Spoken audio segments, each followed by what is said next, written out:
Direct from the Six, world-renowned, Canada's largest city, with Canada's biggest thinkers, visionaries, and hustlers.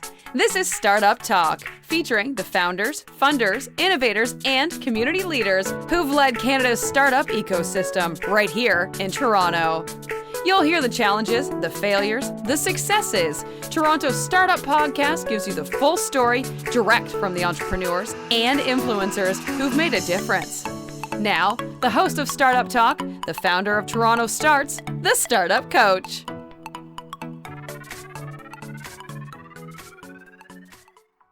So everything's going along in your business great. Same with mine. And then all of a sudden COVID comes along and people can't get together anymore. Running an event business, all of a sudden you can't do those things. And, coworking, all of a sudden there's new rules about space and people and all those things. Now we live in a new generation where so many people are working from home and they're very reluctant to come back into the office. And enterprises are trying to figure out, well, we have all this space. What's the right size to have? Do we have everybody back in the office all the time? Do we rotate between people? Do I need 30% of my real estate when I'm distributed? Do I need a co-working space for people to come in? There's a lot more questions than it used to be. And it's a real number on the expense sheet, as you mentioned.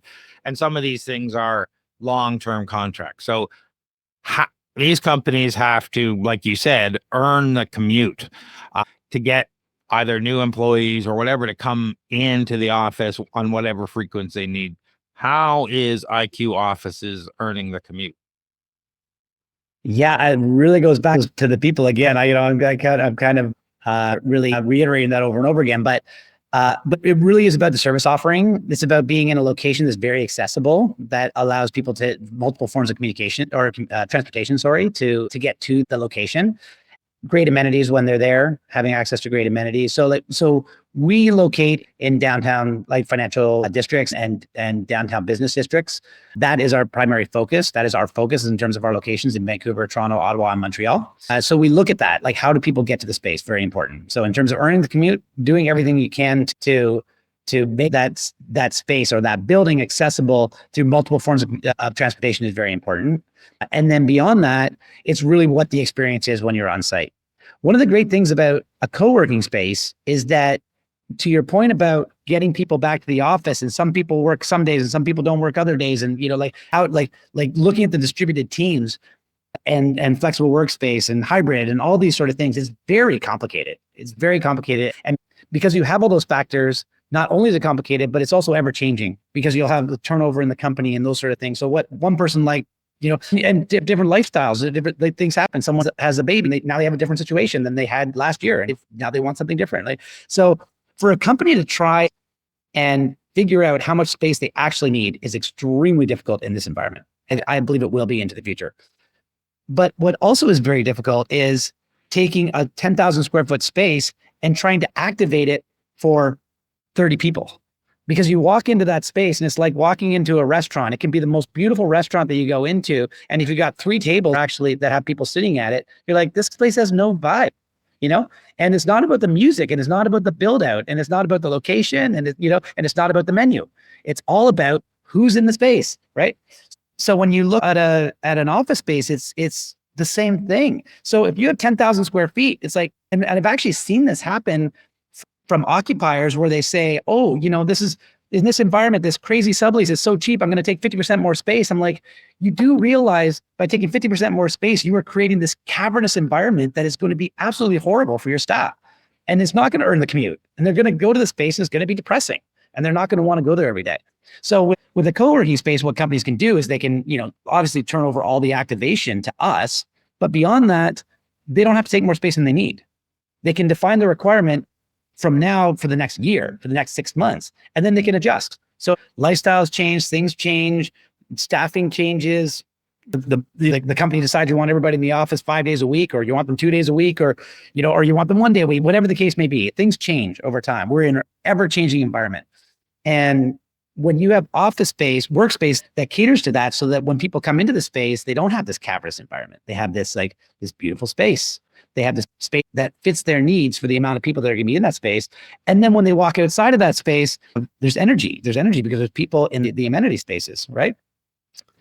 So that's kind of a long answer, Craig, to like how you earn the commute. Like it's not a silver bullet. It's not one thing. It's like it's a number of the things, but it's curating an experience is what it really comes down to, and making the space accessible and easy to get to.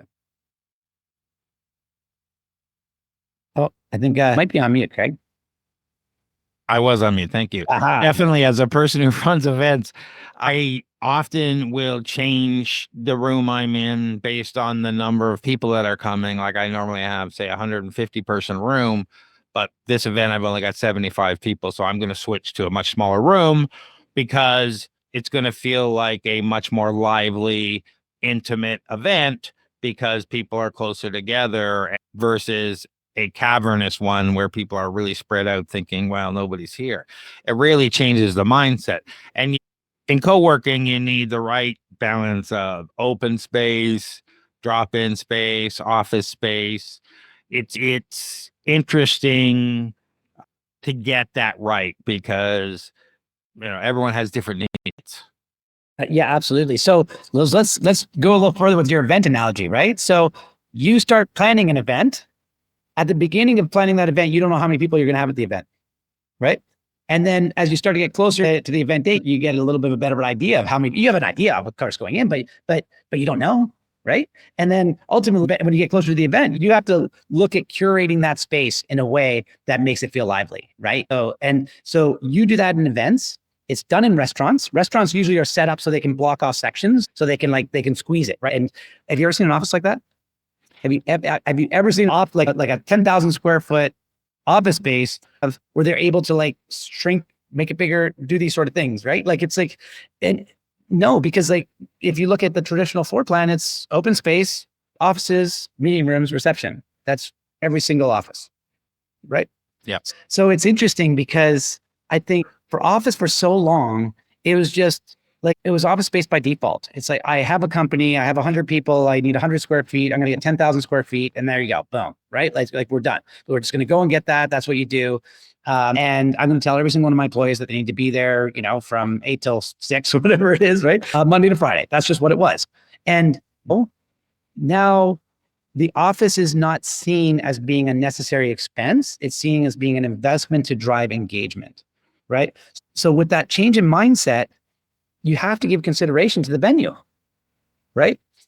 And I think in a lot of ways, it's extremely difficult to do with the product and the inventory. There's just a lot of antiquated inventory out there. And it's very difficult to create that cordoned off and a lively experience in a workspace for one company. It's just very, very difficult to do.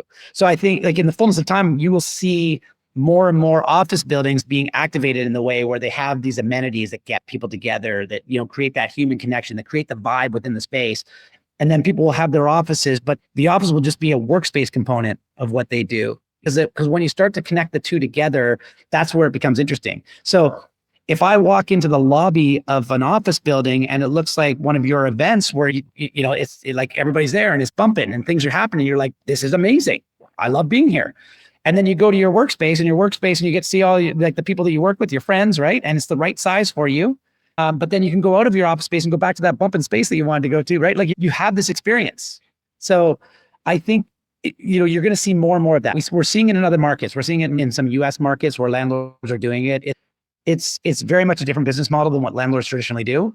So it's very difficult and it's very difficult for them to do because it's a different business model, number one. But number two, they're not set up for success either, because all the way down the chain, all everybody wants is a bond. They want an office building to look like a bond. They want you to sign a 10-year lease so they can go out and get a 10-year mortgage, right? And then so they can go and get the investment based on valuation that's based on the commitment and the quality of the credit from that tenant for the next 10 years.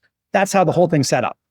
And when you all of a sudden go in and say, no, we're going to do shorter terms, we're like, very few office users would say to you, oh, I would way rather, I don't want the 7-page. I would rather do a 70-page. Can you give me a 70-page that is totally skewed towards your interest so that I could hire a lawyer and pay them $10,000 to try and figure out what this means? Like no one ever is ever going to say that.